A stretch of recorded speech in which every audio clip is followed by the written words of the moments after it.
అందరికీ నమస్కారం. ఒక మంచి వార్తా కథాంశంతో మీ ముందుకు వచ్చాను.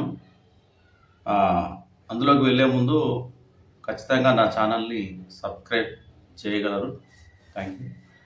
ఇక విషయం ఏంటంటే, మరి మనం దాదాపు ఒక 7, 8 నెలల నుండి చూస్తూ ఉన్నాం మనం. సోషల్ మీడియాలో అంటే యూట్యూబ్ ఛానల్స్ కావచ్చు, ఇన్‌స్టాగ్రామ్‌లో కావచ్చు, ఇతరత్రా సోషల్ మీడియా మాధ్యమాల్లో మరి ఈ బెట్టింగ్ యాప్లు ఏవైతే ఉన్నాయో ఆ బెట్టింగ్ యాప్లను చాలామంది అంటే ఈ యూట్యూబ్ ద్వారా, ఇన్‌స్టాగ్రామ్ ద్వారా, ఇతర సోషల్ మీడియా మాధ్యమాల ద్వారా మరి ఏ విధంగా వాళ్ళు ప్రచారం చేశారు.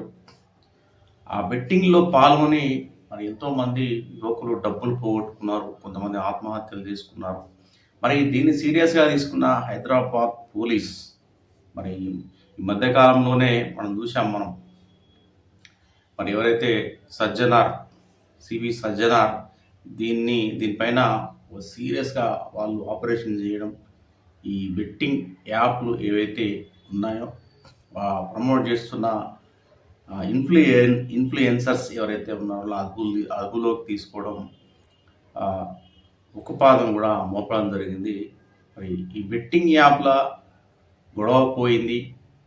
ఇక ఊపిరి పీల్చుకున్న ప్రజానీకానికి మరి చాలామంది మరి అడ్డదారుల్లో డబ్బులు సంపాదించడం, ఈజీగా డబ్బులు సంపాదించడం, సామాన్య పేద మధ్యతరగతి ప్రజలను ఎలా మోసం చేయాలి, వాళ్ళ దగ్గర నుండి వాళ్ళ జేబుల నుంచి డబ్బులను ఎలా రాబట్టుకోవాలని ఒక పకడ్బందీ ప్లానింగ్తో చాలామంది సోషల్ మీడియా వేదికగా, ఆన్లైన్ వేదికగా మోసాలకు పాల్పడుతున్నారు. ఒక ఘరానా మోసం మరి తాజాగా బయటపడ్డది. అత్యంత పరమ పవిత్రమైన శ్రీ తిరుమల వెంకన్న ఏదైతే తిరుపతి దేవస్థానం వేదికగా చేసుకొని మోసాలకు పాల్పడుతున్నారు ఇద్దరు వ్యక్తులు. వాళ్ళ పేర్లు నేను ప్రస్తావించను, కానీ వాళ్ళు ఎలా మోసం చేస్తున్నారంటే భక్తుల్లాగా వేషం వేసుకొని ఆ తిరుమల టెంపుల్ ముందు నిల్చొని వీడియోలో మాట్లాడుతున్నారు వాళ్ళు. అంటే వాళ్ళ దగ్గర ఒక రిసిప్ట్ బుక్ ఉంటుంది వాళ్ళ దగ్గర. మీరు అంటే మామూలుగా అంటే వాళ్ళు ఈ ఏవైతే టికెట్స్ ఉంటాయో లక్కీ డ్రా కూపన్స్ అంటే రూ. 399 చెల్లించి, అది ఆన్లైన్లో కావచ్చు, డైరెక్ట్ కావచ్చు, మీరు పార్టిసిపేట్ చేయొచ్చు. లక్కీ డ్రాలో రూ. 399 మాత్రమే అని వాళ్ళు ప్రచారం చేశారు. దాదాపు వాళ్ళు కొన్ని కోట్ల రూపాయలను మరి అక్కడికి వచ్చే భక్తుల నుండి వసూలు చేశారని వార్తలు అయితే వస్తూ ఉన్నాయి. కొన్ని వీడియో కూడా చూసాను. వీడియోలో అతను డైరెక్ట్గా చెప్తా ఉన్నాడు.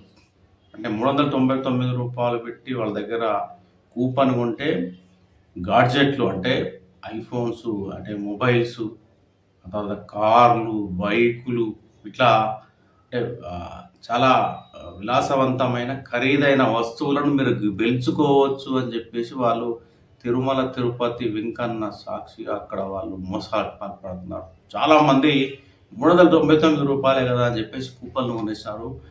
కొన్ని లక్షల మంది, మరి ఎంతమంది ఉన్నారో తెలియదు, కొన్ని కోట్ల రూపాయలు వాళ్ళు వసూలు చేశారట. అంటే ఈ విషయం పైన మరి బీజేపీ నాయకురాలు, సినీ నటి అయిన కరాటే కళ్యాణి ఆవిడ పంజాగుట్ట పోలీస్ స్టేషన్లో ఫిర్యాదు కూడా చేసినారు వాళ్ళిద్దరిపైన చర్యలు తీసుకోవాలని చెప్పేసి. దీని మీద సజ్జనార్ కూడా ఒక మరి పత్రికా ప్రకటన విడుదల చేశారు. ఏవైతే చట్టబద్ధత లేని ఈ లక్కీ డ్రాలు ఏవైతే ఉన్నాయో, అసలు ఏవైతే లక్కీ డ్రాలు అట్లాంటి వాటి చట్టబద్ధత లేదు మన తెలంగాణలో. ఒకప్పుడు ఊళ్ళల్లో మరి రూ. 100, 200, 500 పెట్టేసి కూపన్లు ఇచ్చేసి లక్కీ డ్రాలు తీసేవారు. అప్పట్లో నేను చూశాను. మారుతి కారు, తర్వాత హీరో హోండా బైక్ అని చెప్పేసి, టీవీలని, మంచాలని, చైర్లు అని చెప్పేసి, కుక్కర్లని, ఇట్లా లక్కీ డ్రాలు తీసి ఇచ్చేసేవారు. దాంట్లో కూడా ఎన్నో మోసాలు నేను స్వయంగా చూశాను. లక్కీ డ్రా ప్లేస్లో ఆ లక్కీ డ్రాల పేరుతో లక్షల రూపాయలు వసూలు చేసి టెంట్‌లేసి, కుర్చీలేసి అందరూ వచ్చిన తర్వాత ఒక కార్ ఏదో పెడతారు. అది ఆల్టో కారో ఏదో అసలు వాళ్ళు లక్కీ డ్రా తీస్తుంటారు గానీ ఆ కార్ రాదు. అంతలోనే మరి క్యూరియాసిటీతో ఎదురు చూస్తున్న ఎవరైతే ఆ టికెట్లు కొన్న వ్యక్తులు ఎవరైతే ఉంటారో మరి ఆ డబ్బులు పెట్టిన వాళ్ళంతా ఆవేశంగా కుర్చీలు విసరడం, మరి ఎవరైతే నిర్వహించేవారు ఉన్నారో వారిపైకి వెళ్ళడం ఇవన్నీ మనం చూశాము. అయితే ఈ బెట్టింగ్ యాప్‌లకు గానీ, లక్కీ డ్రాలకు గానీ మన మన రాష్ట్రంలో చట్టబద్ధత లేదు. అంటే పర్మిషన్ లేదు. అంటే అట్లాంటివి నిర్వహిస్తే ఎవరు అంటే ఆన్‌లైన్‌లో నిర్వహించినా, డైరెక్ట్ నిర్వహించినా గూడా అట్లాంటి కూపన్లు కొనొద్దు. మీరు మోసపోవద్దని జెప్పేసి సజ్జనార్ ఈరోజు పత్రికా ప్రకటన ద్వారా ఆయన తెలియజేయడం జరిగింది. ప్రజలారా మరి ఈ వీడియో చూస్తున్న వ్యూవర్స్ ఎవరైతే ఉన్నారో యువత కావచ్చు, ఎవరైనా సరే డబ్బులందరూ చాలా కష్టపడి సంపాదించుకుంటారు కాబట్టి ఈ ఆన్‌లైన్ మోసాలకు మీరు గురి కాకండి. ఈ లక్కీ డ్రాల పేరుతో ఆన్‌లైన్‌లో గూడా మరి ఇట్లాంటి ఘరానా దొంగలు తయారైపోయారు ఈజీ మనీ కోసం. వారిని నమ్మకండి. కార్లంటారు, బైకులంటారు, సెల్ ఫోన్లంటారు, గోల్డ్ చైన్‌లంటారు, అదంటారు, ఇదంటారు మిమ్మల్ని మోసం చేస్తారు కాబట్టి ముఖ్యంగా దేవాలయాల దగ్గర కావచ్చు, ఆన్‌లైన్‌లో కావచ్చు, యూట్యూబ్స్‌లలో కావచ్చు, ఇన్‌స్టాగ్రామ్‌లలో కావచ్చు, ఫేస్‌బుక్‌లలో కావచ్చు, సోషల్ మీడియా వేదికలు ఏవైనా సరే మీరు అట్లాంటివి ఏమైనా ఉన్నప్పుడు వాటి చట్టబద్ధత ఉందా?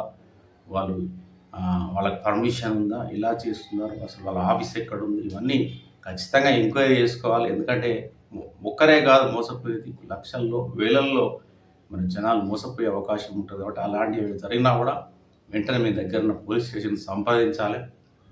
ఖచ్చితంగా మీరే కాదు ఒక 10 మందినో, 100 మందినో, 1000 మందినో మీరు కాపాడిన వారవుతారు.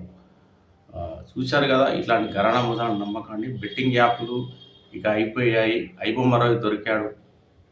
బెట్టింగ్ యాప్‌లకు కట్టడి వేశారు. దాదాపు మన తెలంగాణలో అయితే బెట్టింగ్ యాప్‌లు కంట్రోల్ అయ్యాయి. ఎందుకంటే సోషల్ మీడియాలో ఇన్‌ఫ్లుయర్స్ ఏదైతే డబ్బులకు ఆశపడి యూట్యూబ్ ఛానల్స్ నిర్వహించేవారు డబ్బులు తీసుకొని మరి ఎవరైతే ఈ బెట్టింగ్ యాప్‌లు నిర్వహించే వారికి వీళ్ళు ప్రచారం చేశారు వీళ్ళు. ఇప్పుడు అలాంటివి చాలా వరకు తగ్గిపోయాయి.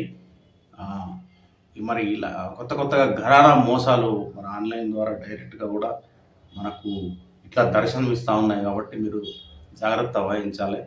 Be careful.